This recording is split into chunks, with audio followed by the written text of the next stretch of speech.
too short for this stool, Heide.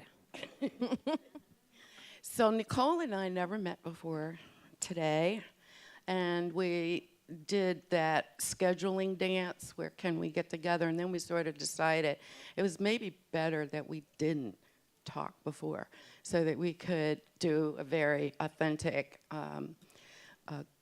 discussion here. And I'm going to sort of start off because Nicole's tweet train was really, really powerful. And how many of you had seen it? How many? Oh, very few.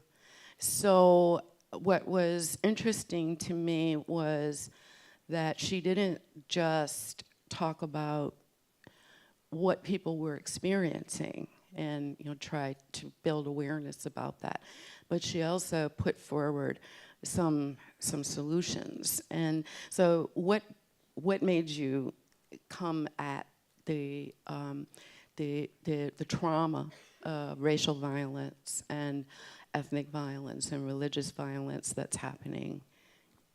Well, one, as a Latina, I was experiencing it myself, and as an executive, I was often in a situation where I was both experiencing it but also responsible for managing what we do about it. And so that's been a really difficult dance, especially in the past few years.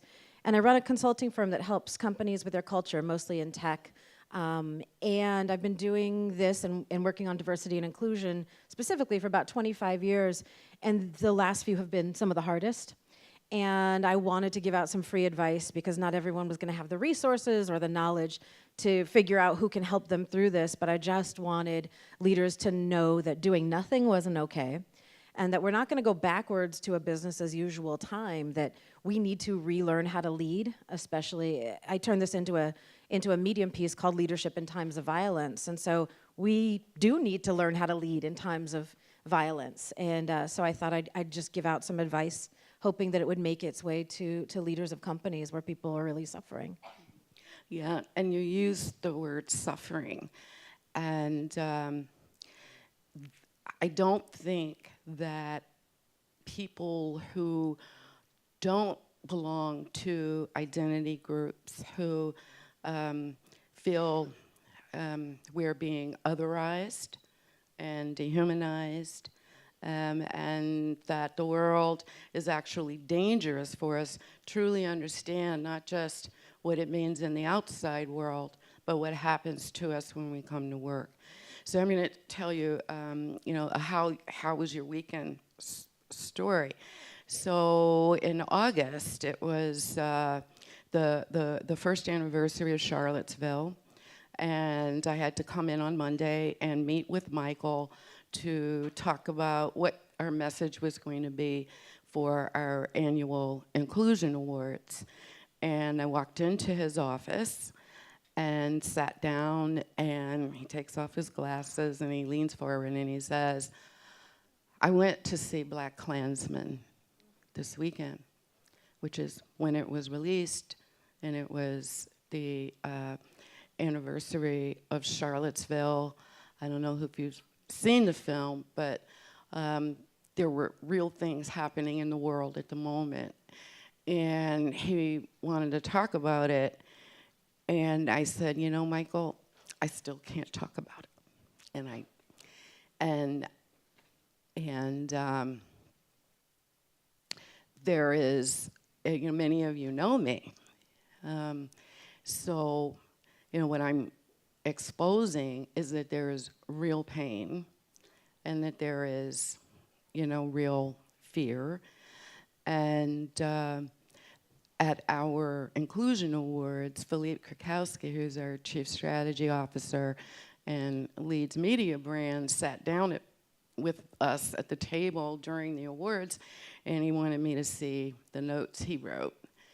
And I had to push them back halfway through, and I had to say again, I can't finish this because I'm still just too raw. And we've been very sensitive about the implications of what's happening in the world for our people for several years. So back in 2015 with Ferguson, we and Dallas, we actually started talking to our people about it and sending communications. And we funded research from the Center for Talent Innovation about race at work, during which the research showed almost 80% of black professionals are afraid every day that someone they love or themselves are in danger.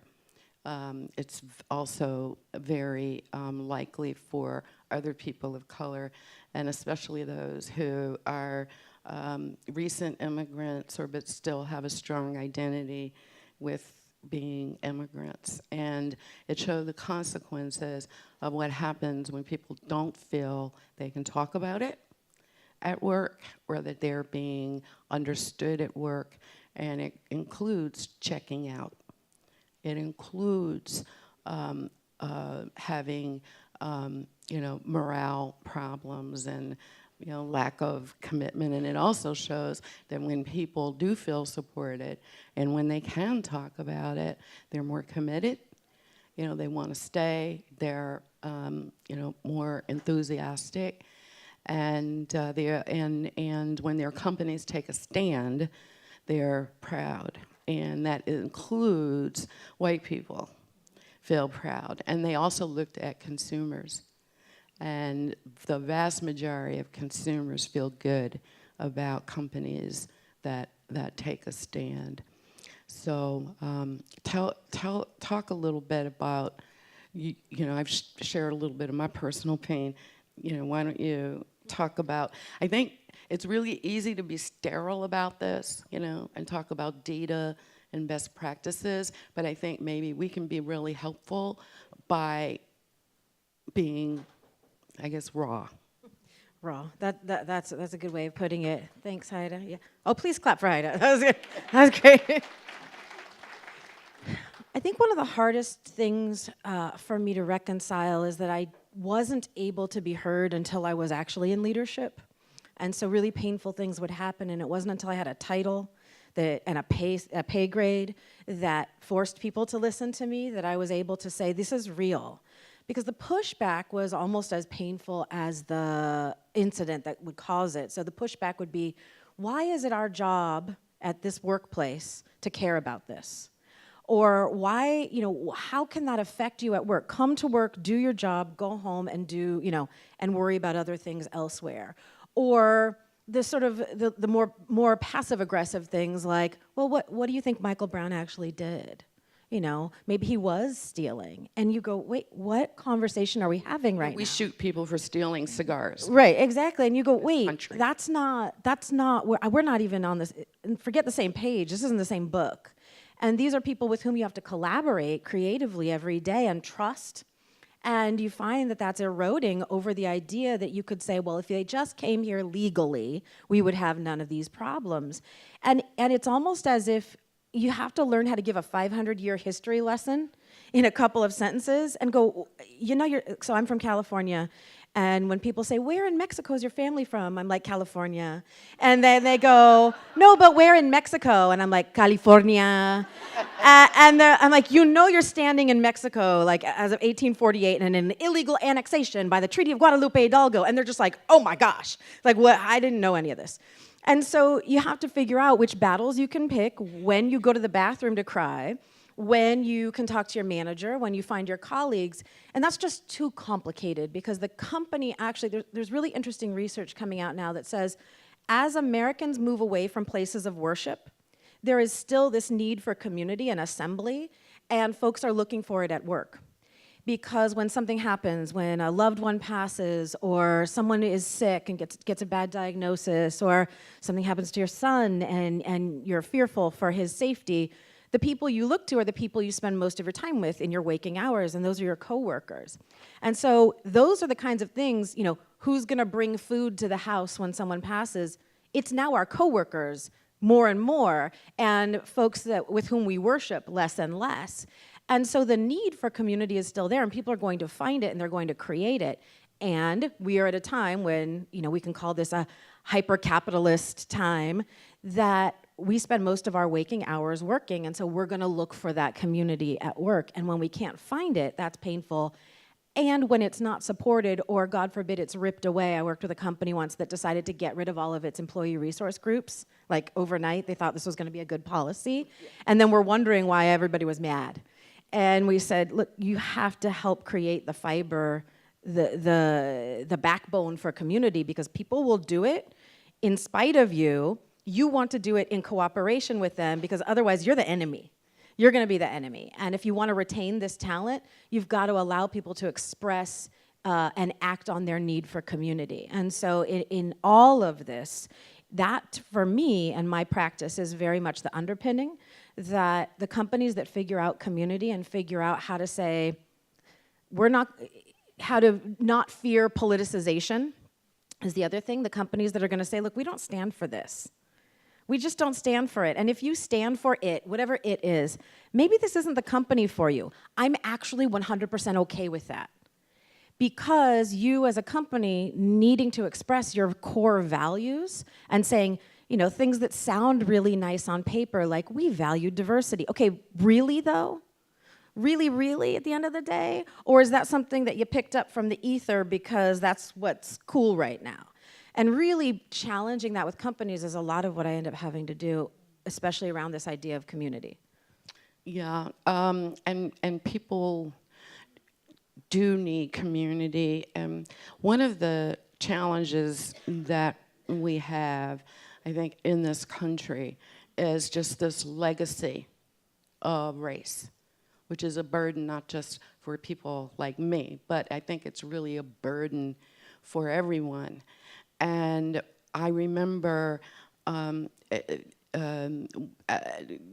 leading up to when the 2016 election happened, and I think over the weekend pinged Michael and said, I think we need to talk to our people, and it wasn't about politics.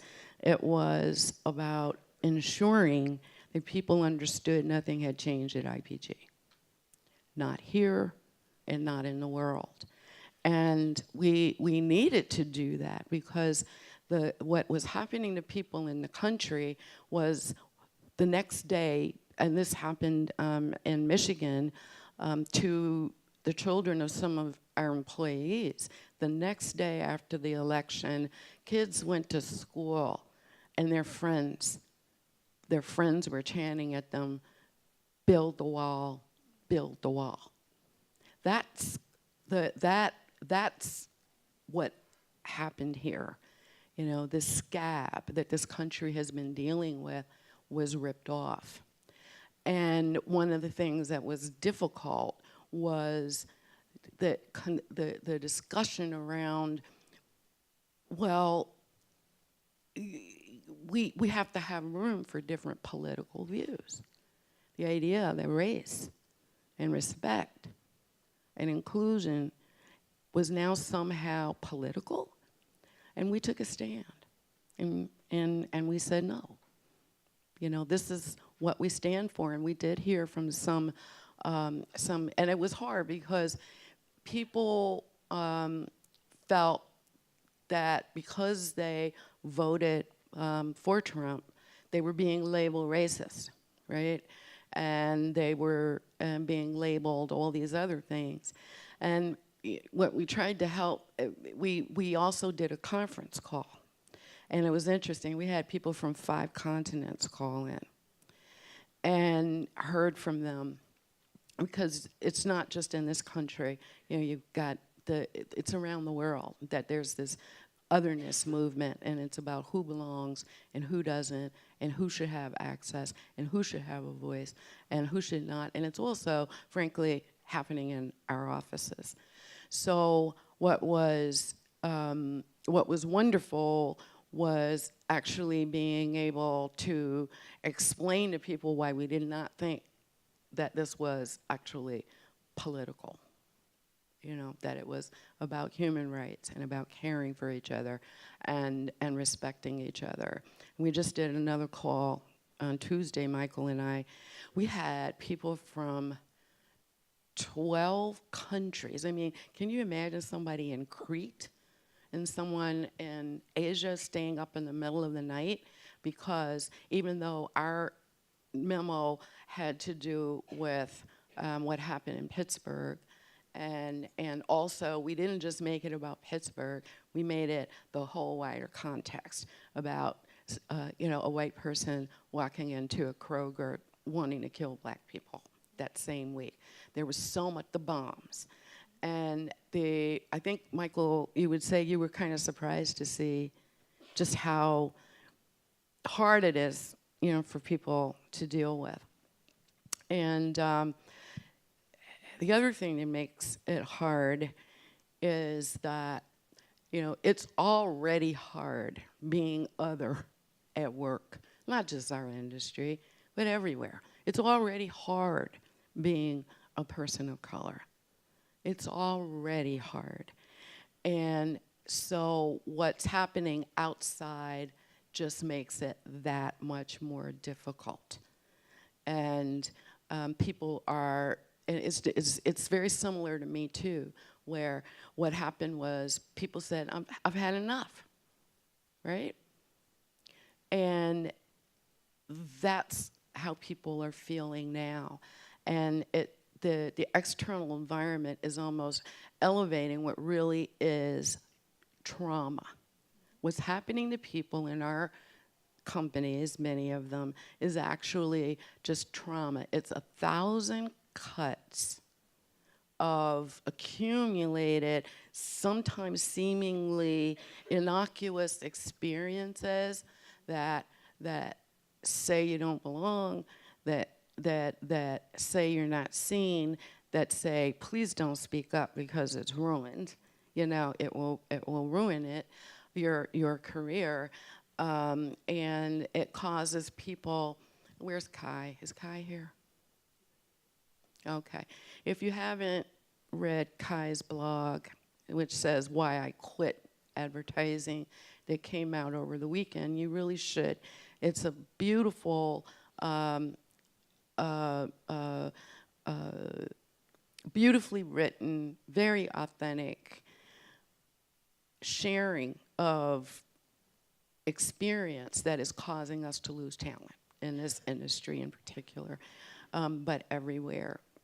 And that to me is one of the hardest things, in part because we're a very segregated society. In New York, we talk about, how diverse it is. And to me, riding a subway with people who are different does not count, as having friends. And 95% of white people do not have real friends from other backgrounds. Around 80% of black people do not have real friends. It's a little different in other groups, but we don't live together. We don't go to church together. Often we don't go to school together. When we do go to school, we're sitting at different lunch tables. If we're in college, we're, in our Latin houses or our black houses, but we work together. And the worst part of it, to me, is that we're not interested in each other. So the extent to which someone like I or Nicole have to share history is mind-blowing. And the idea that history is even being rewritten so that McGraw-Hill was forced to change their textbooks about slavery. You saw that? And they had to create a more balanced view of slavery. That it might not have been all bad. Right. Oh, and yeah. No. You see, what slavery did was it brought many immigrants from Africa to support agriculture in the South. And that some reported that it wasn't so bad, that they rather have been enslaved than try to find their own way. These are real. We're not making this up. We're not making this up. This is where we are right now. And kids were given assignments to list the pros and cons of slavery.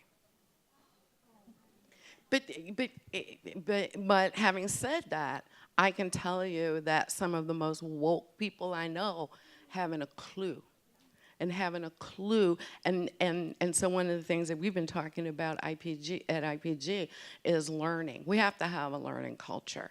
And it's not even, it's even having context for the work that we do. You know, some of the work that we do is completely uninformed. And our own people aren't always even comfortable pulling our coattails to let us know. And so we have to create these environments where we actually ask people, you know, and appreciate their courage and say thank you when they pull out coattails.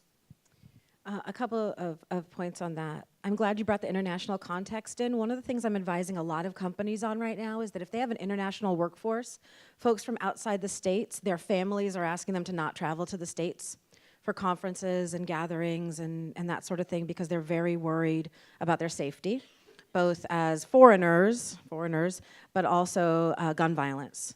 And so in advising companies about what to do, many companies said, okay, well, let's just meet elsewhere. We'll leave the States and we'll meet somewhere in Europe. And you say, you know, you also have a policy where you employ undocumented folks, which is great. They literally cannot travel and then come back into the country. So you've got to figure out where you stand on this and if you're going to actually get into public policy around how this is disrupting your business. Because I think this is what is causing this conversation now is that business leaders are seeing that this is disrupting business. I wish that people had been compelled by the moral argument or, you know, lots of other things, and some were, but where we are in 2018 is I now get calls from executives going, why is my workforce so mad? Or why the hell can't I just put whoever I want on a plane at any given time and send them wherever I want? And you have to explain to them, this is the context in which we are now operating. And so yes, you are literally losing profit as a result, or losing revenue at a minimum, as a result of what is happening politically. And so that's really important, I think, for people to understand. It's not necessarily what moved me into this work, but if that's where the conversation is gonna get the most traction, and business leaders are the ones who say things like, yeah, it's actually really stupid that I pay for healthcare for all of these people, and you know, single payer system in the United States would actually save my company a lot of money. I don't know why that's not the big argument, right? And so this is what we're trying to get business leaders to understand, is not that this is something that happens over there when they go home to a gated community or don't have to deal with this, but that this is something that people are bringing into work with them. When you are a black mom of young black sons in this country, and your sons have to walk home from school, and they hit, forget whatever age, 9 at this point, they hit a certain age, the number of black moms with whom I work who are actively watching their phones at 3 o'clock every day to make sure that little dot gets from school to home with the fear of God in them, that is real and it is disruptive to the workplace along with being disgusting. Yep. Look, I want to talk about that because we just had our board meeting, and I had to go meet with the board. And they had asked me, well, you know, what are the kinds of, what's keeping you up at night? And I said, what's happening in the outside world is truly affecting people here at work. And I said, let me tell you about my last 24 hours. And part of my 24 hours the night before was being on the phone with my son, who was on campus with his book bag. And this is kind of weird. So he had an assignment, which was, if you were the chief diversity officer for Google, how would you advise them to avoid some of the fallout when they fired the guy who wrote that manifesto? James Damore. And so, right, and so this is what we're talking about.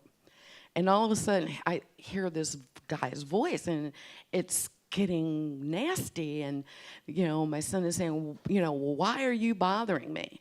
And then I'm hearing, it's a police officer, and my son is talking about, there's, you know, the right to know law is, and the police officer is saying, you know, do you want to be beaten down, you know, or arrested? And I am literally on the phone screaming at the top of my lungs, terrified that something is going to happen to my son. We've had our other run-ins, okay? And one of the experience was the Center for Talent Innovation videotaped me talking about one of those experiences for the release of the Race at Work study. And here's what was really mind-blowing. So you see this video of me telling this story, and the session is over. They've looked at the data, and this woman sitting next to me looks at me and says, "Wow, I can't imagine that. Tell me, how did your son turn this into like a positive experience?" And I'm like, I'm gonna behave. So, yeah, I mean, Ra is, what the fuck are you, are you fucking kidding me? And, sorry, Michael. He's like looking down. I'll say it too. What the fuck was that lady You know, thinking? what are now you we're both on the hook. kidding me? And then, even in other circles, when people say, well, what was he doing? This is not our only one. Are your sons particularly like scary black men looking? And then let me tell you, this just happened too. My son is in his building. It's in the financial district in Manhattan, and he's at the elevator, and this young white woman says to him, "Do you live here?" And then she says, "Do you mind taking the next elevator, because I'm not comfortable?" Now that's just Elevator not L. awful. We're in an environment where when people see someone like my son, they're calling the police because they're afraid.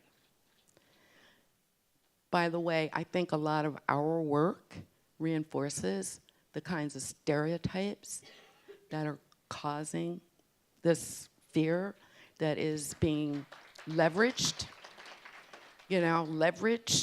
to for political agendas. So that stuff isn't just rude and stupid. That stuff is dangerous. And what I'm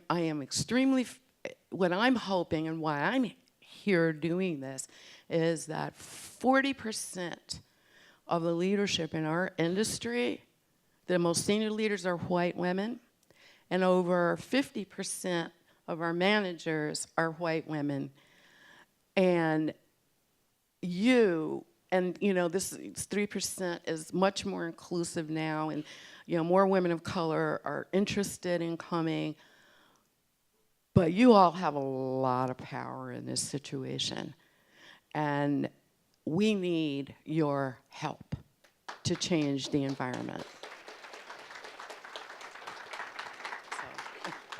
I was talking recently I wrote a piece about the difference between participating in a Black Lives Matter march in Oakland versus the Women's March in Oakland, which is where I'm from. And the difference was stark. And I think folks at the Women's March thought that we were all talking about the same thing. But being part of the Black Lives Matter march, cops showed up in riot gear and were really securing the perimeter. We had helicopters overhead. And we really, it was very scary. We really didn't know, even in a place like Oakland, how it was going to end up. And then participating in the Women's March, people were having their kids take pictures with the police. Helicopters were going overhead. People were waving. This is so exciting.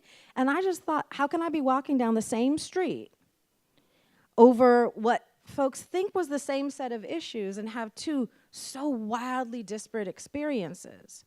And I think the core of who each of those audiences are tells us a lot, who those constituencies are tells us a lot. And Heide and I were talking about this, that I want to echo what she said, that to the white women in the room, we need you.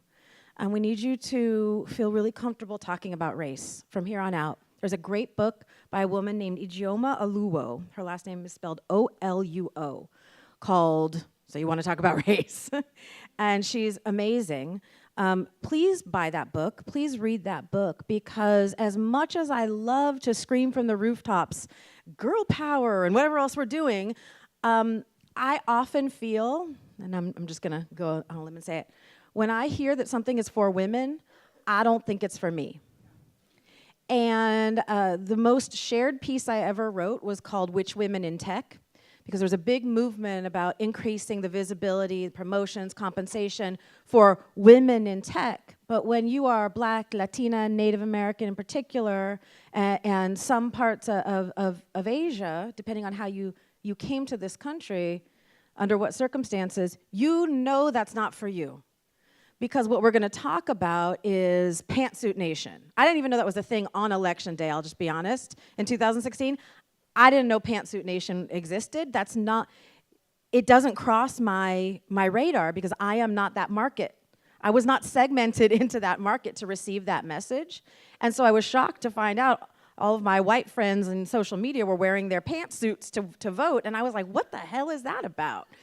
Because I was really scared about some other stuff that was going down. And I want to beseech you to learn about how to talk about and how to lead on these issues, because I think you are not a monolith, obviously, but you are the powerful minority, the most powerful minority that this country now has in order to shift things in the direction towards inclusion, towards us not fearing for our lives when we walk down the street. For my 2 genderqueer kids who I get worried about walking down the street, even in Berkeley, California, I don't know what's gonna happen to them. And so I beseech you to learn and lead and come back next year and bring some women of color with you. And let's get this conversation on the main stage next year. Yeah. A plug for that. So, yeah, and to speak about it, I've been on this theme about when we talk about women, we need to be explicit about including women of color. And if you don't say my name, Black woman, Latina woman, Asian woman, I don't know that you're talking to me. I really don't. And if you can't say my name, then how can you possibly, be open to my experience? Race is sexual harassment. People, women of color, are more likely to be harassed or experience unwanted behavior or crude, obscene remarks by more junior people, okay? For white women, it's more senior people who are more likely to do it. So, I mean, even that experience is very different. There are so many issues that if we want to help women, we cannot help all women unless we say their names and understand their stories. So, yeah, I think that's it. I think we're done. They're kicking us That's off. Thank you. Thanks, Heide.